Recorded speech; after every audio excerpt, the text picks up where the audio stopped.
పెద్దిరెడ్డి గారు ప్రతి సార్వత్రిక ఎన్నికల్లో కూడా ఆయన లక్షల మెజార్టీ, వేల మెజార్టీతో గెలిచేవాడు ఆయన.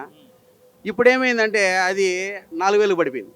అంటే గెలిచిన 11 మందిలో ఉన్నాడంటే అది కూడా గ్రేటే కదా! వాళ్ళ ఫ్యామిలీ ఎంపీ గెలిచారు, వాళ్ళ తమ్ముడు గెలిచారు, ఈయన గెలిచారంటే ఎందుకు ఇప్పటికీ హవా సాగుతుందని అర్థమే కదా! ఎందుకు గెలిచారంటే అక్కడ ఉన్నటువంటి జనాల్లో జనసేన ఎమ్మెల్యేలు, టీడీపీ ఎమ్మెల్యేలు అసెంబ్లీలో ఉంటారు కదా, వీళ్ళని కూడా అసెంబ్లీకి పంపిద్దాము, ఆడ వీళ్ళు ఆన్సర్ చేయాలనే ఉద్దేశంతో గెలిపించారు అక్కడ ఆ కుటుంబాన్ని. ఎలా ఉంది ఇప్పుడు డిప్యూటీ సీఎం అయ్యారు కదా పవన్ కళ్యాణ్, పంచాయతీరాజ్ శాఖకు కూడా మంత్రిగా ఉన్నారు. ఎట్లా ఉంది? ముఖ్యంగా గ్రామాల్లో అభివృద్ధి ఎలా ఉంది? పవన్ కళ్యాణ్ మార్క్ కనిపిస్తుందా?